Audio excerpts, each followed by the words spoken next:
Everybody, welcome to the RotoWire Fantasy Football Podcast. This is the reactions and start to look ahead version of the podcast. Jeff Erickson here with Nick Whalen. First of all, Nick, welcome back. Happy to be doing podcasts with you again. I'm back, baby. I'm back. It killed me to miss these last couple of weeks. I, of course, had a very good reason for that. I am now the father of a baby girl, Loretta. So that has been fantastic. I was able to still keep an eye on things from the hospital, from home over the last week. Everything has kind of settled down. Had my normal routine of watching games and taking notes yesterday. So good to be back in the swing of things. Yeah, absolutely. Absolutely. I love doing this podcast. I love doing it with Joe the last 2 weeks. Big thanks to Joe Bartle for stepping in, but I really enjoy breaking this down with you. So let's just jump into it here. Let's get on to the Rams. Are they the best team in the NFL? Do we finally have a dominant team? A lot of the narrative going into this season or going through this season is there one team we can count as that we know will be there, that's a real contender? Are the Rams them? I think the Rams are the closest thing to it right now. And it's tough because the NFC is so competitive that's where I think you find most of those candidates right now. It's like you feel really good about the Rams. I still feel really good about Seattle. Obviously lost to the Rams 2 weeks ago, but that was a very close game. I'm not writing off Detroit. I'm not writing off Green Bay quite yet. We'll see on San Francisco. I think they've played this season about as well as they could, given all the injuries that have befallen them. And then, of course, the team I haven't mentioned yet is the Philadelphia Eagles. We're sitting there at plus 350, by the way, to win the NFC. I know it feels like the sky is falling in Philly because the Eagles lost a football game. I know they blew a 21-0 lead. I still think that's a really, really difficult team to beat in a one-game setting. But yeah, I think it's pretty much indisputable as of right now. If you take the NFC and the AFC together, the Rams to me have been the most impressive team, the most consistent team in the NFL for the last 5 or 6 weeks. 100%. They have. They even their off games aren't that off. Right. And that's the thing that I'm impressed with.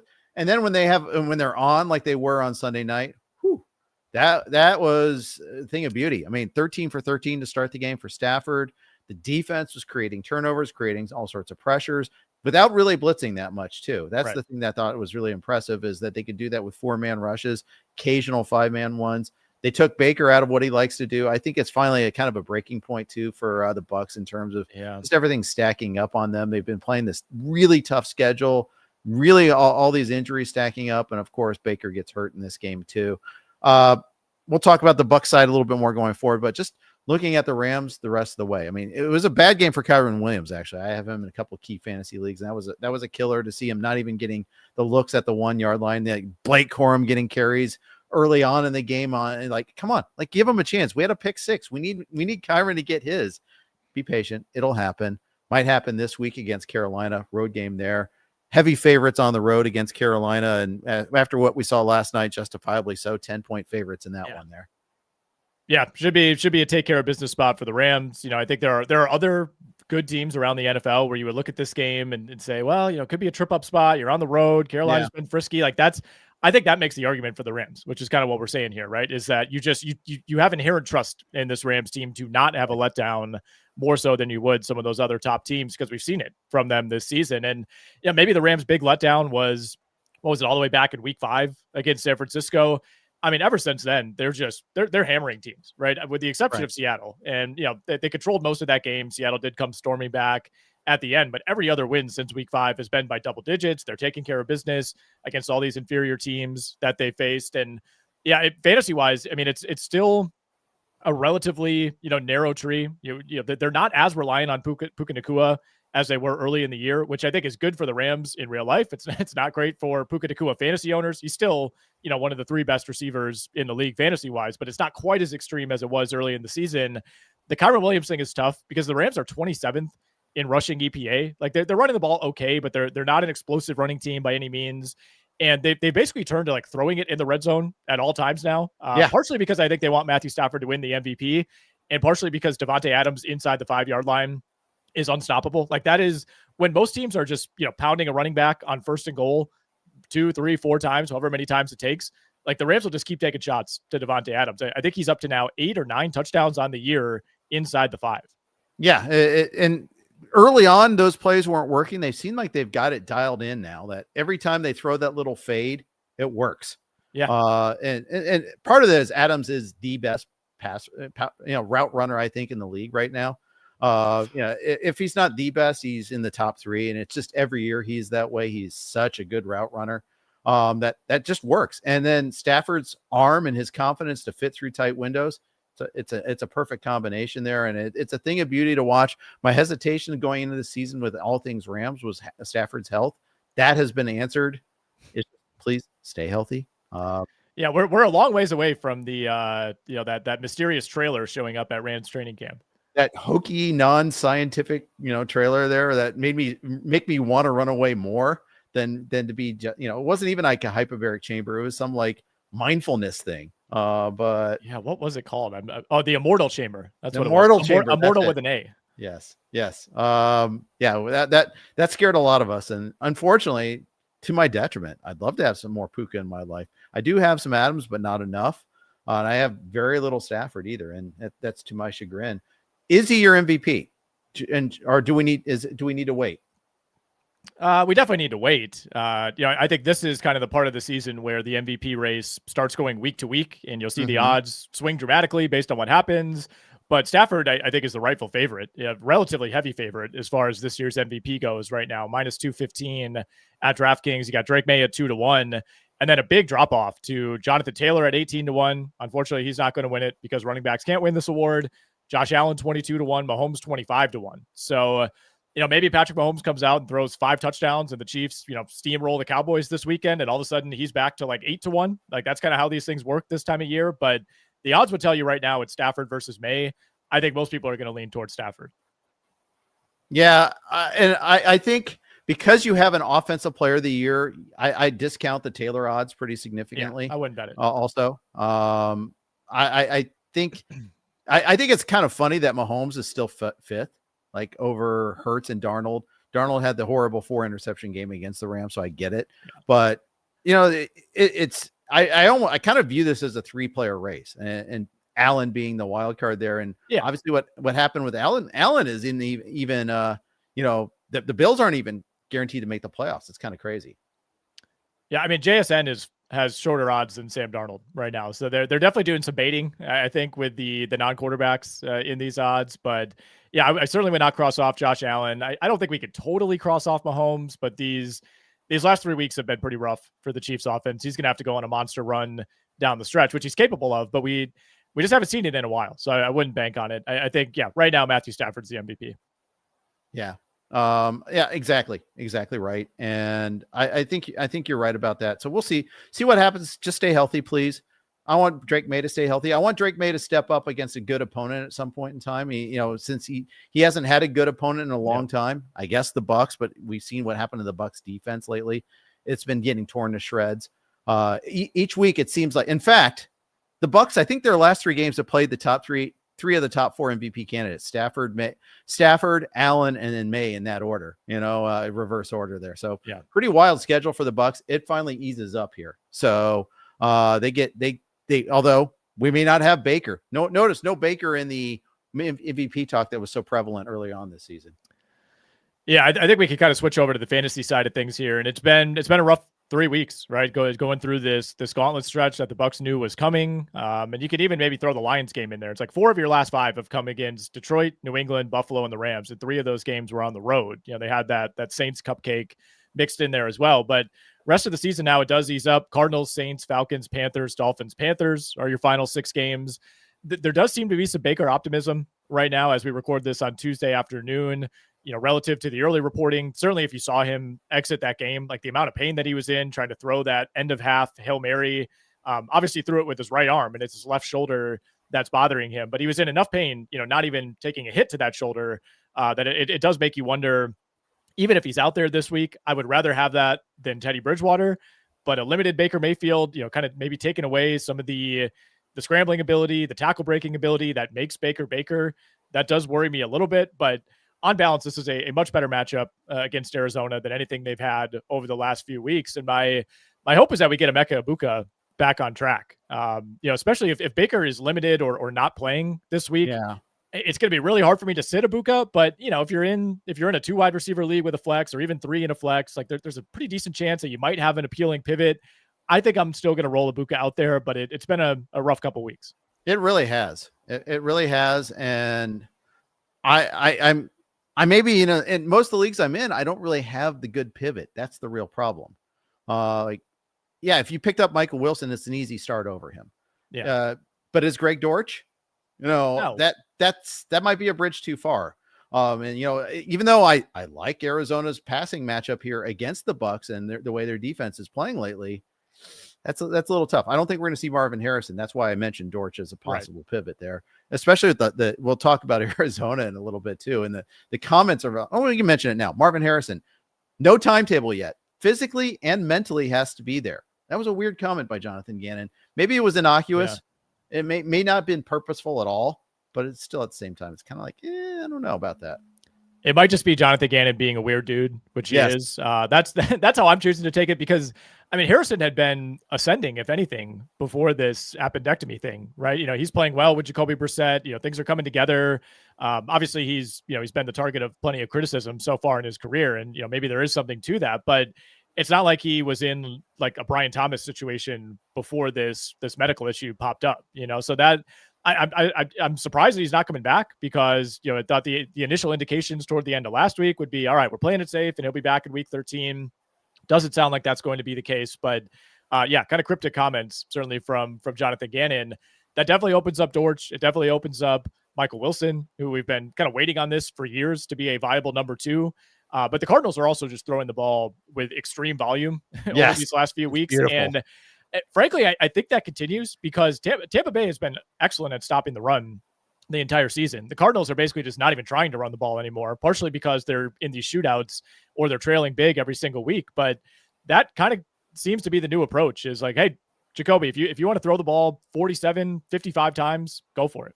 Yeah. And also partially because they're down to like their fourth running back also. Yeah, right. So Bam Knight got banged up in the win, in the loss to the Jaguars, not win over, lost to the Jaguars. It's Michael Carter. Maybe Trey Benson comes back this week. We'll see about that one there. That could change things maybe a little bit there, but anyways, but Jacoby Brissett, it's been a beautiful thing starting him week in, week out. I mean, we don't care. And he's not he's in full on like Jameis mode. I'm trying to think of other quarterbacks that have been just chucking with volume over the years, that just, fantasy doesn't care that they're not good. It's just, we worship volume, and that's it right now. So, but yeah, I've been starting Jacoby Brissett in 2 of my most important leagues. I think I picked him up back in week 9, and just thought it would be, I'm like, all right, I'm okay streaming quarterback. I'll play the matchups here. I didn't invest in a quarterback early in the draft, and I've just, every week I'm like, I can't do better than this. And he's your QB6 since week 7 in terms of total fantasy points, and that number looks even slightly better if you because there's a bye week in there. If you eliminate that, he's your QB5 on average. And obviously not a runner. The touchdown production has not been insane by any means. Like he's doing this almost 100% on volume. He is. He really is. Let's move on. I want to talk a little bit about the Cowboys comeback over the Eagles. Really, really wild stuff here, because it's not that I'm shocked that the Eagles got mired in the mud in the second half of this game. I'm not shocked that Dallas is playing with this emotion and playing well. Dak's actually been pretty good all year, but just the degree of it there, what's that? 7 3-and-outs, or, and a fumble mixed in there as well. Couldn't get past the Dallas 38. Just the degree of the struggles by the Eagles after they jumped out to that 21-0 lead. I get that Quinnen Williams has transformed this Dallas defense, and others have too. Overshawn coming back is a big deal too. But still, this is stark. It's alarm bells bad for Philly. Yeah, I think there are a number of things that are alarming here. First and foremost is that you gave up 473 yards to the Cowboys, who are a good offense when things are clicking. But we've seen plenty of games where good defenses are able to kind of get after Jack and rattle him, and all of a sudden he's throwing picks and he's not on the same page with CeeDee Lamb, and that was the case early in this game. But just a completely different second half from the Dallas Cowboys. And we've kind of seen this before from the Eagles. They've been a very good first half team this year. They're one of the top teams in terms of first half point differential. I know Shio Kapadia had a stat. He does a podcast about the Eagles, that this is their 7th game already this season where they've had negative offensive EPA in the second half. They're not one of those teams where you think of like Green Bay, where they'll just kind of shut things down if they get a lead. I guess I don't think of the Eagles like that, but the numbers would say that is kind of how they operate.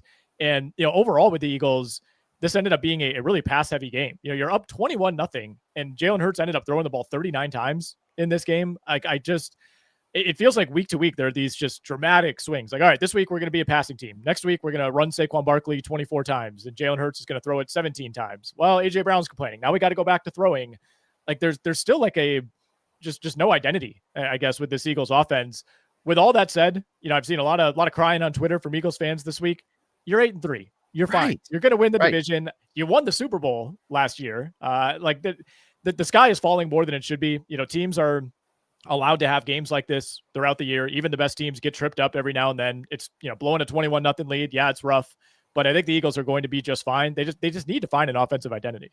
I agree. I 100% agree with you that especially that last take. I mean, I think it is super important. I think I think Petula might not be right for the job, for the offensive coordinator job, dealing with the narratives, also just dealing with the fact that they don't have a road grading offensive line this year. That offensive line is a shell of itself. It's been so all year. And then you take away Lane Johnson. Of course they're going to struggle. When I heard I thought you were going to say a different word there on stream, but no, you're right. I mean, the offensive line is not at the same level. The on-off court numbers for Lane Johnson are shocking. And we'll see if he's out there this week. It feels like a 50-50 right now. I will say, I think we probably get the whipsaw back to more of a run heavy approach against Chicago on Black Friday. I'll be posting our bold predictions video on YouTube later this week. One of my predictions is that Saquon Barkley has his best fantasy game of the season. He's really only had one explosive game. That was, I think it was against the Giants. He had 33 fantasy points. Scary, yeah. The Bears defense is not good. It's still not good. It's looked a little bit better in terms of the stats because of who they faced.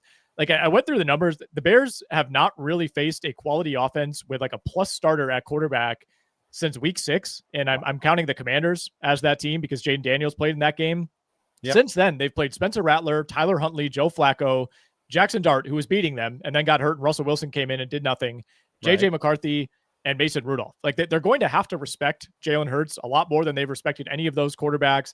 It's a defense that's 22nd in rush defense EPA. They're 26th in success rate, 29th in yards per carry allowed to running backs. So I don't think this is another game where Saquon's carrying the ball 10 times. Yeah, and I'm going to be checking the status of TJ Edwards, Noah Sewell. They're both missed. Actually, all three of their linebackers missed the game against the Steelers. They were going with like DeMarco Jackson as their signal caller on defense.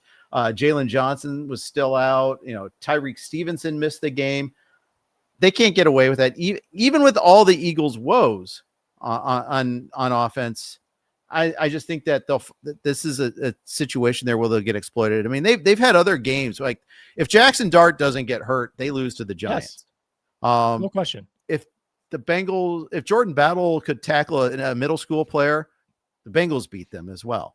But those things weren't those ifs didn't happen. Those hypotheticals did not happen. Instead, Jordan Battle cannot tackle a middle school player. So therefore they won that game. But it's not just to blame Jordan Battle. The entire Bengals defense is comically bad, but historically bad, as you pointed out to me. And then I've been able to use a number of times. We'll get into the Bengals Ravens later on too, and all that. But I just want to say, I'm with you on this. I'll say my big take on this game is I still like the under. I like the under 44.5 on this one here. The Eagles are an under machine this year.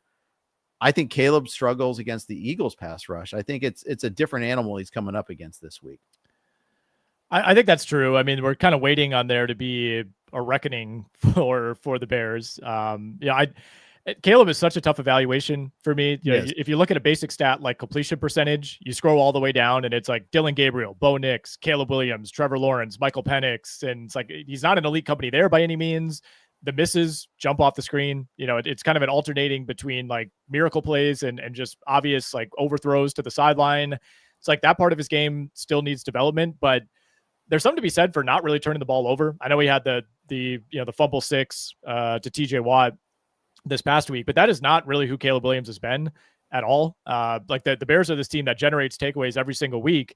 And part of the reason that they're able to capitalize on that and win games is because they're not giving those opportunities to their opponents for the most part. So the turnover avoidance, I think, is huge. And the escapability has been massive, right? He's not always turning those into like Lamar Jackson, Josh Allen type of plays, But, the sack numbers are way down. They're taking way fewer negative plays than they were a year ago. The Bears are just a much more buttoned up, well-coached team this season.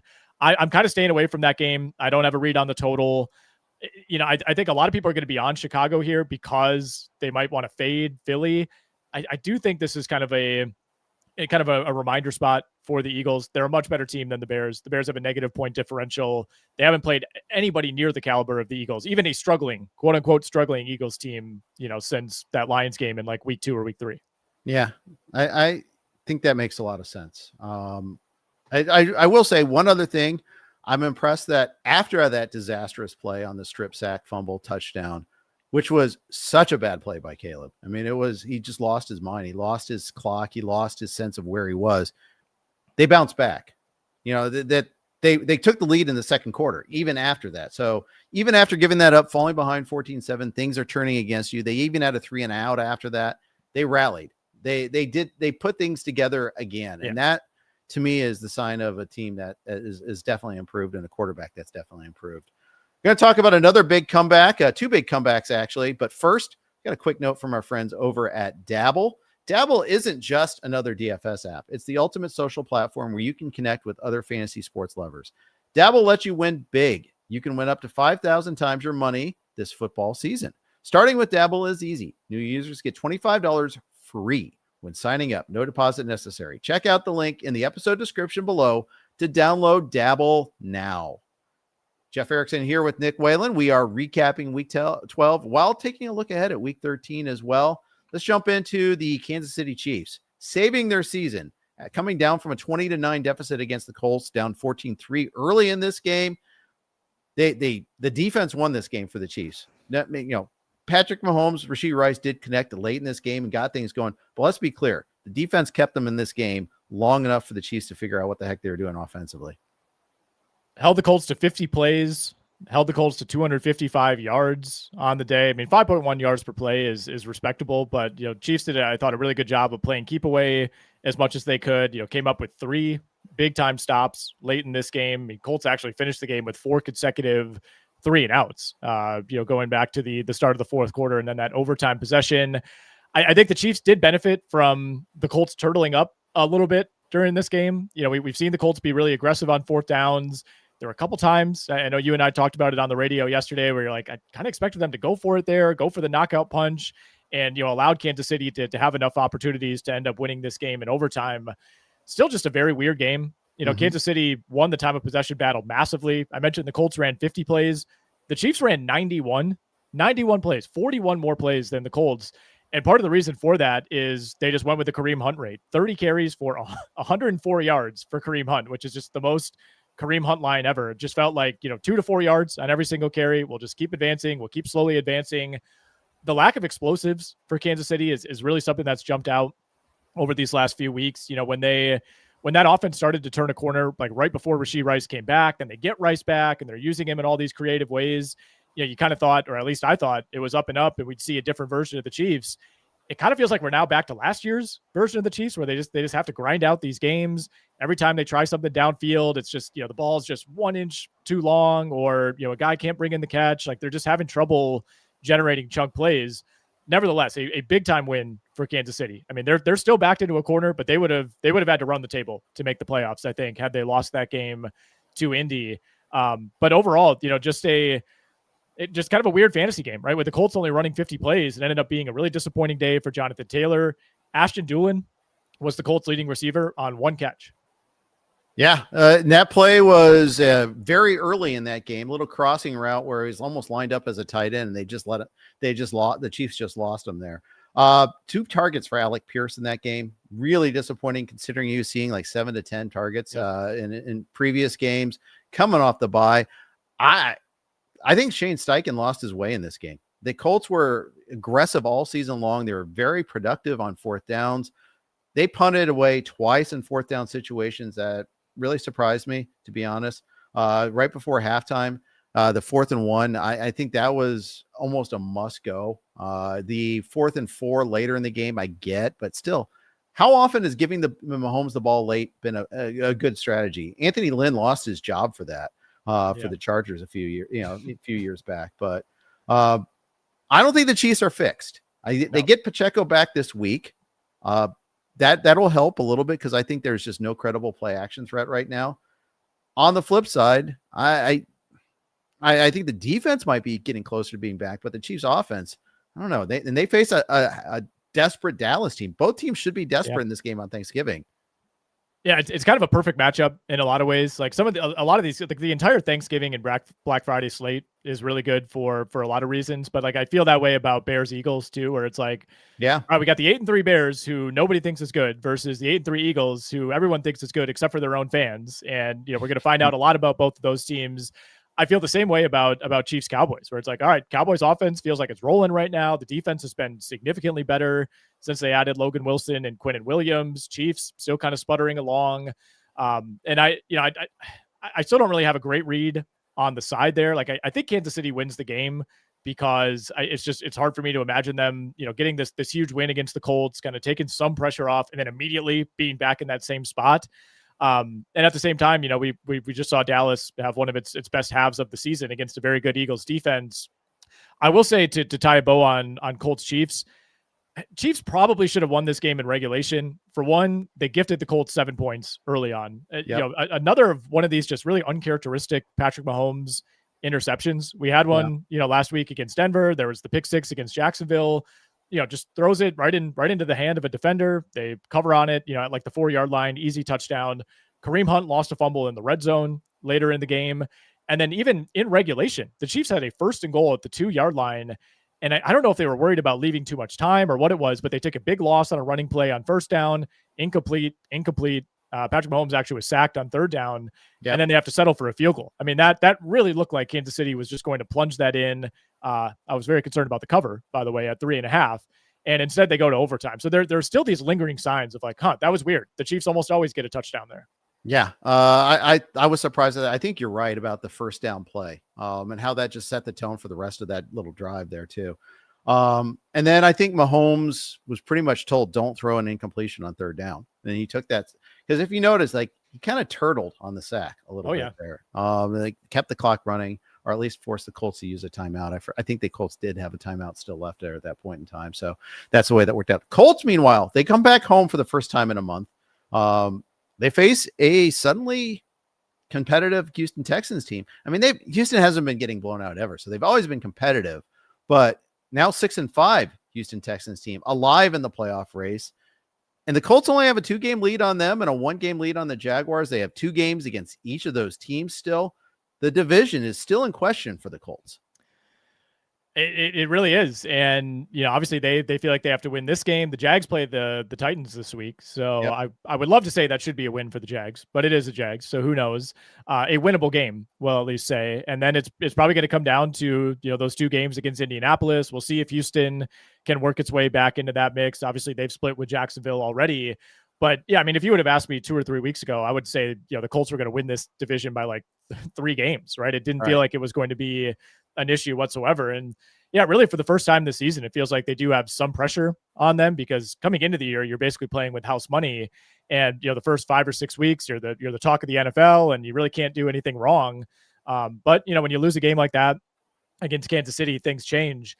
Fantasy wise, obviously, this is a very tough matchup for the Colts. Texans are top 10 in terms of, limiting basically every position offensively. They're a little bit softer against running backs. We saw James Cook break a long touchdown last week. So I don't think this is like a disaster spot for Jonathan Taylor, but Houston is number 1 against quarterbacks, number 1 against wide receivers. Indeed. So I'm in the process of setting early lineups, and Pierce, who I thought was in the zone of trust, circle of trust, is no longer there. And this is a bad matchup for him. So he's probably back out for me there. And that's annoying. I have one league where I kind of been playing around with the third receiver spot and not quite clicking on it there. So that's tough. So I have one league, Jeff, where I have to decide, assuming he plays, between Bucky Irving and Woody Marks. Do you have a lean there? Not until I see practice reports on Bucky Irving. I'm starting Marks until he's the incumbent, and it's like if something will have to materially change for me. Like I kind of want to see one game of Bucky Irving. It's like because they have 2 other viable running backs, right? Like they don't have to bring back Bucky Irving and give him 85% of the snaps. Right. They don't. And the thing about but Marks though is he took himself out at the goal line last week in the Thursday game. Yeah. Chubb got the carry, didn't get in either, course, by the way. He was fine against the Bills, but we needed more than fine. We needed him to be. This is your perfect matchup against the Bills. We needed you to either have the big yardage day or get a score, and he did neither. He averaged like 4.6 yards per carry, which is fine. But I thought he looked really good, man. I mean, generating extra yardage, right? Like that. Maybe that was just a fault in how much Woody Marks I watched at the college level, but I mean the ability to turn like a 2-yard gain into a 4-yard gain, I feel like he did that like 10 times against the Bills. Yeah, so he did. He was fine. He played well. I needed more volume, or I needed fantasy-wise, sure, yeah, fantasy-wise is what I'm talking about here. In terms of his ability, yeah. So I lean Marks, but it's not like a slam dunk. And if I know that Bucky's a full go, then probably, but I think they'll probably ease his way back in. I think so too.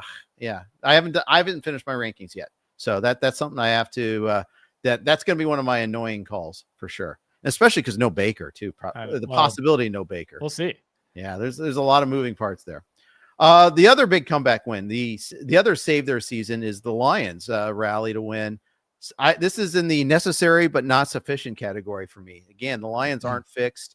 They still aren't. If the season ended today, they're still not a playoff team. They're 7-4 though. They're a good team, and all the power ranking type stuff has them higher. If you look at DVOA, they're still like a top 5 team, top 3 or 5, something of that nature. But that accounts for like some of their earlier work, which isn't present right now. There's no Laporta right now.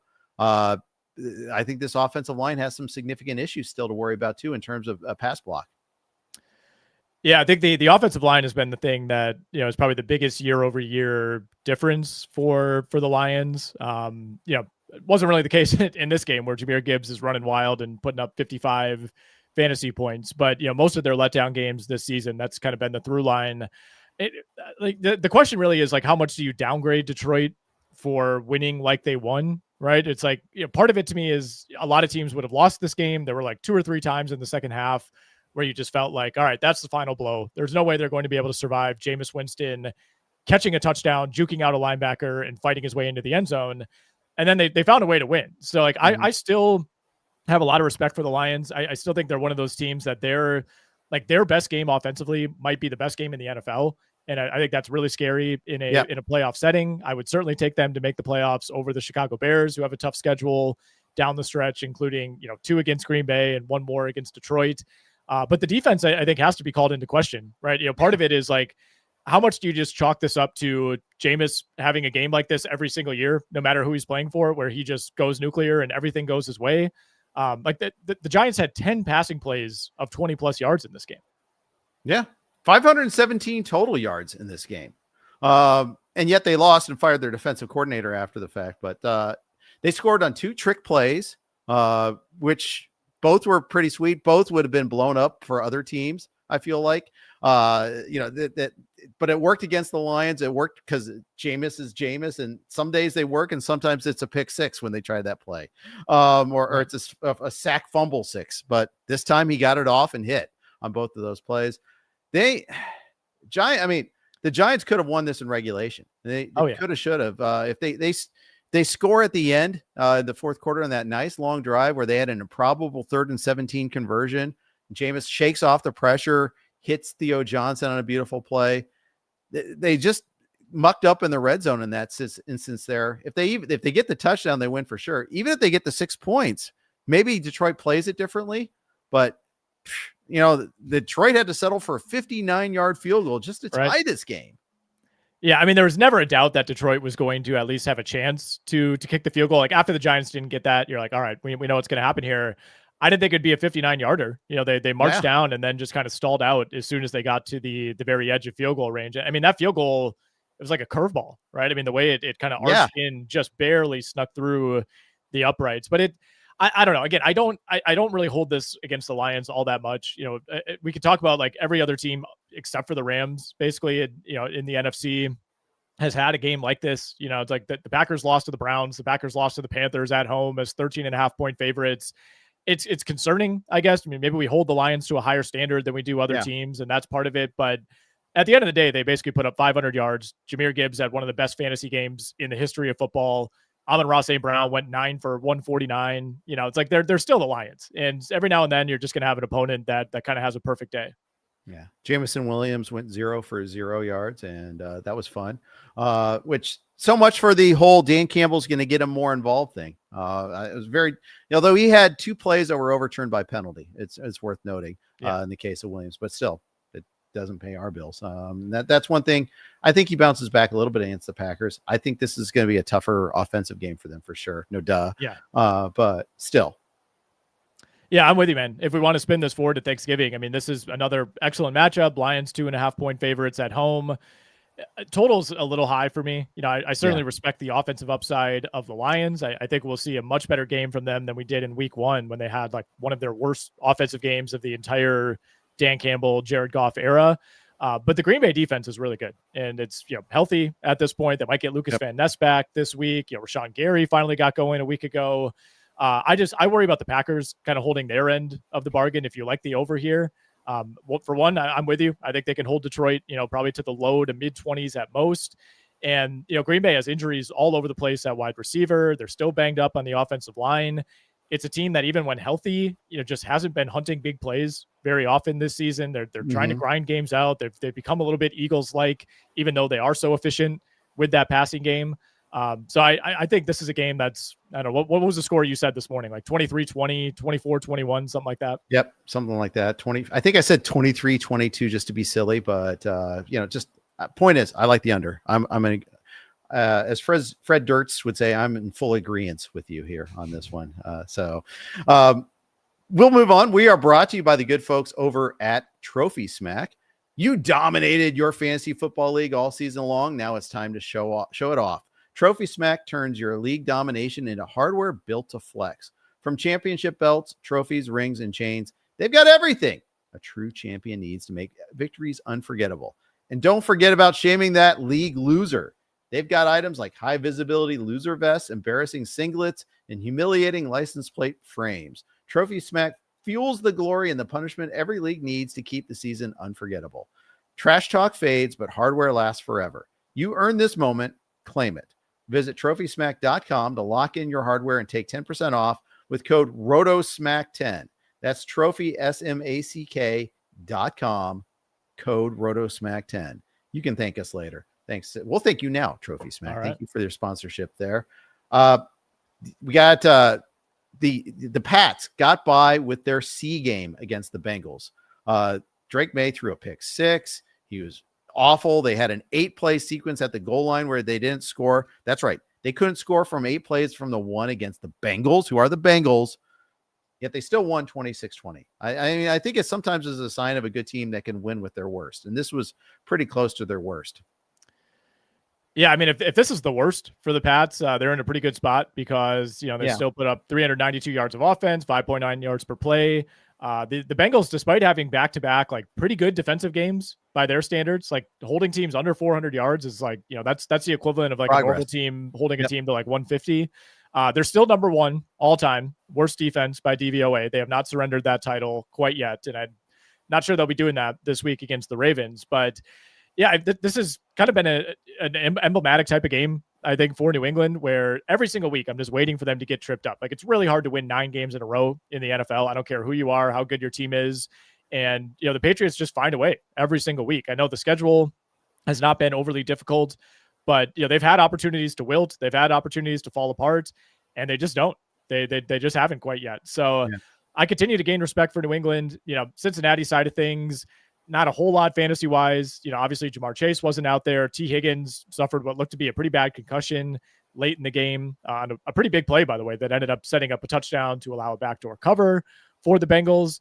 But I think beneath all of this, they are running the ball really effectively. Like, over the last 5 games, Chase Brown is ripping off like over 5 yards per carry. Disastrous start to the season for him. And even in a game like this against a very good run defense, 5.6 yards per carry, 19 carries for 107 yards. So the Bengals are no longer abandoning the running game like 2 series in, like they were early in the season. Yeah, absolutely true. Ever since Flacco came aboard, basically the running game came alive.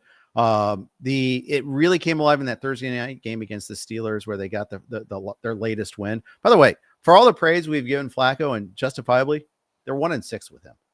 So it's time. And Joe Burrow comes back this week, presumably. They've said they're planning as if he is.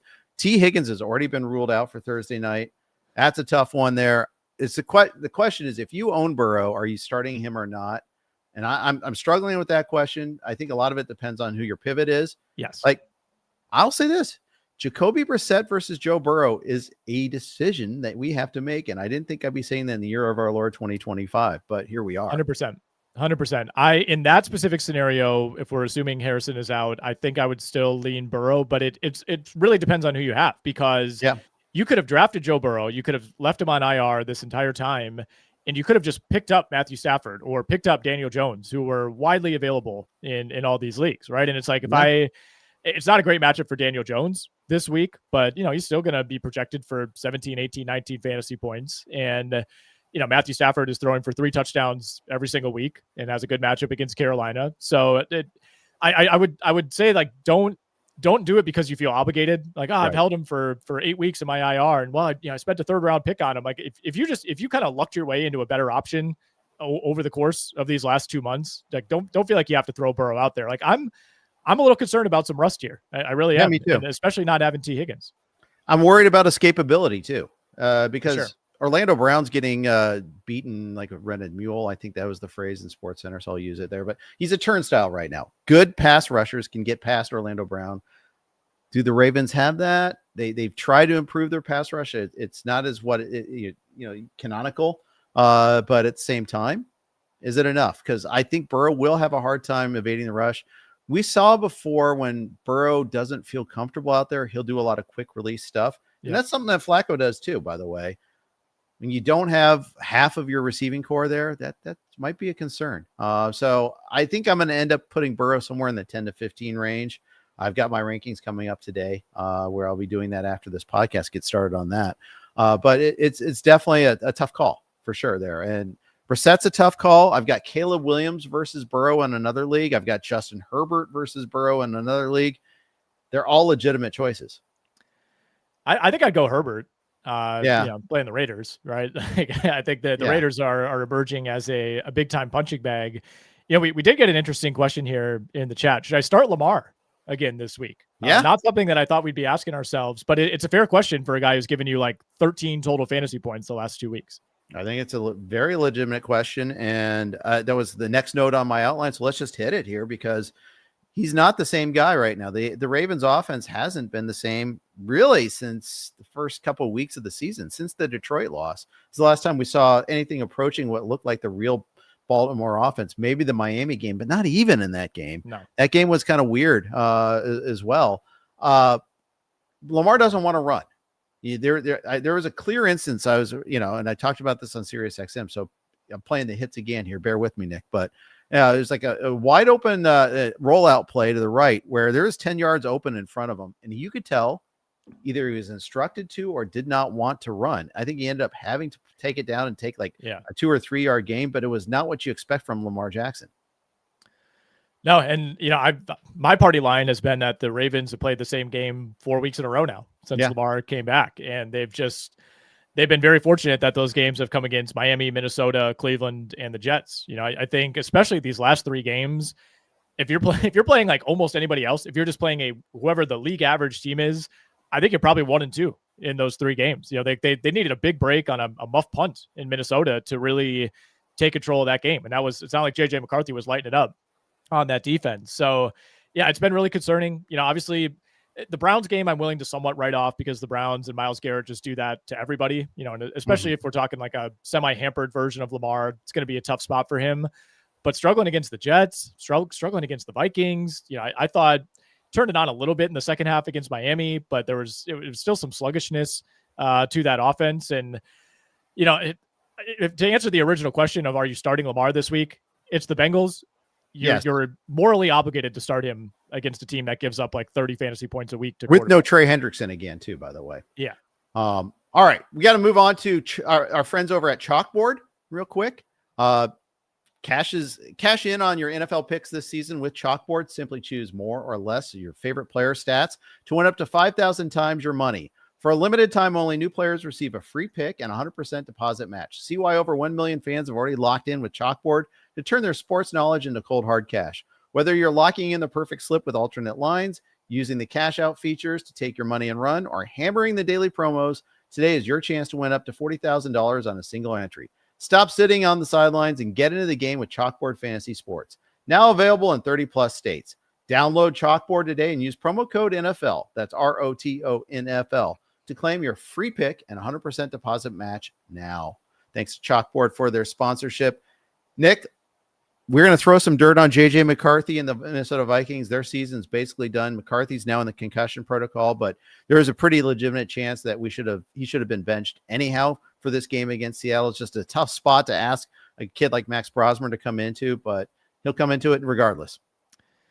Yeah, I don't think this was going to go great either way for Minnesota. It's like, all right, you're either starting one of the worst quarterbacks we've seen on the road against Seattle, or Max Brosmer is making his NFL debut in that same situation. So, I actually have some level of optimism that Brosmer will be a little bit more competent than McCarthy, just because the bar is set so low, right? And there's been some positive buzz on Brosmer, and we probably shouldn't read too far into that. Like, every team has some third, fourth quarterback who they saw some flashes in training camp or whatever, but you can't really be worse than McCarthy was last week against Green Bay. And it's we could pile on McCarthy and the Vikings for their decision making, but what we're really concerned with is like what this is doing to Jordan Addison and TJ Hawkinson and especially Justin Jefferson. Like, JJ McCarthy's confidence has to be at an all-time low. They're trying to coach around him, but you have these two really good downfield receivers that you kind of have to try that too. And every time they do that, he throws an interception. So like I'm okay with just let's see how it goes with Max Brosmer. It's probably not going to go great, but I think you kind of knew for sure it wouldn't go great with JJ McCarthy. So like, as somebody who has Justin Jefferson in a few leagues, I feel marginally better about Max Brosmer being out there than JJ McCarthy, which says a lot. It does. It says a metric ton. And I have McCarthy in too many places this year. Scott Fishbowl. I think I'm going to advance, but I think I did advance. I can look that up, but I took zeros, double bagels from Addison and Jamison Williams and the McCarthy, ate the McCarthy game. I think I'll get Jackson Dart back this week, so that'll help. And I'll get HN back. So I've got some good parts coming, but it's not about me. It's about you guys, listeners. It's also about time to empty Nick's notebook. We've got a number of other games. We're not going to hit like every game in full detail, but I want you to give me your nuggets from the following games here. We'll just do rapid fire this one. Seattle, Tennessee. What do you got? Not a whole lot here. I mean, Cam Ward, I thought, actually comported himself pretty well. 28 of 42 for 256 and a touchdown. Tennessee scored 21 points in the second half, and one of those was a punt return by Chimere Dike. So they end up covering easily. Ended up being, one of, if not the best fantasy games of the year for Cam Ward, which would not have said that going in, given how good this Seattle defense has been, but maybe starting to see some signs of progress for Tennessee, and, interesting spot for them now against Jacksonville this week. Jackson Smith-Njigba, we don't even mention him on the show because he's just so automatic every single week. Had a long touchdown early in the game, 8 for 167 and 2 touchdowns. He is your receiving leader by almost 300 yards. He and George Pickens are the only two receivers over 1,000 yards this season, and he is pacing right now toward a 2,000-yard year. Indeed. Jacksonville, Arizona. The Jaguars overcome 4 turnovers by Trevor Lawrence, including a fumble 6, which really was huge in this game, but they found a way to win again. Yeah, the fumble 6 doesn't even count as an interception, even though it was like fumbled directly into the hands of a defensive tackle. So like that was the worst of them all. And then there's 3 more interceptions on top of that. Yeah, Lawrence was bad. It was a very Jaguars game, and yet the Jags have won a lot of those games this year. I actually think they are fairly well coached. They're a lot more resilient than they've been in years past. But we'll try to keep this fantasy focused. Jacoby Myers, Parker Washington led the Jaguars in snaps. Both played 52 out of 62. Both were targeted 6 times. Does sound like Brian Thomas has a good chance to be back this week, so we'll see how that impacts the workload there. But for the time being, both Myers and Washington are kind of lower-end considerations. Brenton Strange, I've been holding on to him, snapping him up in leagues where he was dropped. He came back this past week, caught all 5 of his targets for over 90 yards. I'm really, really high on Brenton Strange. I think he's a borderline top 10 tight end the rest of the way. And then the last thing here is that there was some Bashal Tutin buzz. We had a Bashal Tutin warning issued last week when Travis Etienne was banged up. He wasn't taking contact. Etienne ended up playing. He had like 15 fantasy points by the end of the first quarter. Outsnapped Tutin 40-13. Outcarried him 15-7. So Tutin's still hanging around in that backfield, but it's not, we're not inching anywhere closer to like, 70-30 or anything like that. Yeah. And it turns out that Tutin's injuries might have been more significant. He was also limited in practice all week too. So It might have been the more controlling thing. Jacoby Brissett or Lamar, asked Ronaldo. I say Lamar, but I had to think about it. Oh man. Yeah. It's tough because like the Tampa Bay defense, I thought was good earlier this season. They're still very good against the run. But again, I think this is going to be another just, all right, our chance to hang around in this game, especially if Baker plays, is Jacoby, you got to throw it 40 plus times. That's kind of worked for them the last few weeks. So like volume wise, I think this is way more even than it should be. If I had the choice, I would still start Lamar. I'm terrified of benching a quarterback against Cincinnati. Monday Night Football, Brock Purdy throws 3 consecutive interceptions, 3 consecutive drives. But Bryce Young said, no, thank you. We don't want it. I'm going to throw one of my own. He reverted back to being a pumpkin. Tell me what else you got from this game. Bryce Young is not good. The Panthers are not good. Played a pretty good defensive game. Purdy obviously made some just ridiculous errors early on, but those were also some really nice plays, I thought, by the defensive backs for Carolina, specifically J.C. Horn. Ended up being a fantasy disaster for Rico Dowdle. Was effective, 6.3 yards per carry, but only carried the ball 6 times. Felt like the Panthers were barely on offense this entire game. Purdy, despite throwing the 3 picks, still threw it 32 times. We were back to high volume for Christian McCaffrey. They had backed off of that a little bit the last few weeks, but 24 carries for him in addition to 7 targets through the air. George Kittle back to doing what he does. Not a whole lot, though, on the Carolina side of things. Like the volume was just so low that outside of the long touchdown to McMillan in the second half, there was just really nothing notable fantasy-wise. Yeah, very disappointing that, we were kind of promised a lot more Rico Dowdle, and that kind of has gone away. And he was been banged up in previous weeks, but still. And I understand you don't always run against San Francisco, but this was a close game most of the game. And they just couldn't get it going there too. I mean, it's just pretty brutal offensive performance all around for the Panthers. Just 12 first downs in this game. Yeah. They only ran 43 plays. 43 plays, 230 yards. The bad turnover by Bryce Young. I'm back to giving up on Bryce Young, which is probably where he should have been all along. We'll finish up with Atlanta, New Orleans, because this was kind of a give-up game. New Orleans had so many opportunities. This one there. 2 missed field goals. Groupie got cut because of it there. Failed 4th down. Taysom Hill. Oh, he could throw or run here. Kenny Albert was very excited about that. And then another time where they get down to 2nd and goal from the 1 after a Tyler Shuck keeper. And they mess around with Taysom Hill again. He gets stuffed on 2nd down, then a snap over his head. They had to settle for another field goal. I mean, this game could have been a lot closer. This was an ugly game. It was a dream for the under. I'll tell you that. Under 39.5. Got dicey late. The Saints were, kind of on the borderline of the red zone, and then Tyler Shuck threw what basically was a game-ending interception.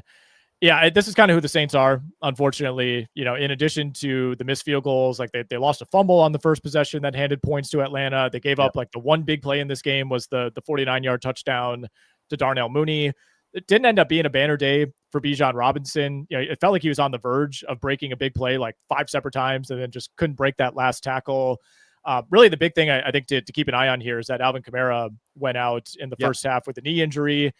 I still have not seen anything today on these MRI results, but I will be operating as though Kamara is going to miss at least 1 game. And with Kendrick Miller on IR, that means it's Devin Neal time, baby. It's Devin Neal and Audric Estime. Those are your 2 running backs for the Saints. It's Taysom Hill time. That's the problem. That is in the back of my mind. We're going to see way more Taysom Hill than we should. But Devin Neal, to me, like if you're in a bad spot at running back, I know we don't have buys this week, so there's probably not a lot of situations where you have to start him, but Devin Neal to me, I have some intrigue because you're playing the Dolphins. I agree. I do too. And I do like that they already use him in the passing game. Finish up with Cleveland, Vegas. Shadur Sanders gets the win in his first start. First rookie quarterback for Cleveland to win in his first start since like Eric Zaire or something like that. It was a remarkable stat. Yeah, I think it was like 25 years or something. It was like 17 debuts in a row they had lost, which is just, a stat that only the Browns could have. Shadur, he hit the big play early on. Of course, that's the highlight that you're going to see. He did end this game with an QBR. He was 11 of 20 for 209 yards. Hit another long one to Jerry Jeudy where Jerry Jeudy just forgot that there were defenders on the field. And you could see that coming a mile away. Right? Oh my God. Yes. The way Thank you. He slowed down and I'm like, oh no. He slowed down. He looked like he was doing this little hop move and all that. It was so bad. Yeah. The Browns, I think, did the one thing they needed to do to win this game, which was just get an early lead. Don't put the pressure on Shedeur. Let's say they were down 10-0 at the end of the first quarter. There's urgency there. You can't just pound Judkins. You can't be okay going 3 and out. It's like you gotta push the ball downfield. And I think that probably would have led to mistakes from Shedeur Sanders, who did throw one really bad pick, but was able to keep it to that. So being able to play with the lead, I think, was just a godsend. There was no real pressure on Shedeur Sanders to do anything outside of his comfort zone. So, I don't look at this and say, wow, they found their guy. It's going to be Shedeur the rest of the way. But they're at least more fun to watch, right? Like I would rather live with the bad with Shedeur Sanders and take the good, because there was just such a small window for upside with Dylan Gabriel. Like, just couldn't get anything going down the field. So I'm at least more interested in watching the Browns. Yeah, Sanders will start again this week. Home against the Niners, rain and cold weather in the forecast. Could be sloppy, very sloppy on both sides. Ashton Genty got hurt for the Raiders late in that game. We'll watch his status too. Quinshon Judkins, also check his status. Raiders, they fire their offensive coordinator. Chip Kelly was making $6 million a year for 11 games. That's good work if you can get it. But yeah, there's not much else to say about the Raiders. They're just the Raiders.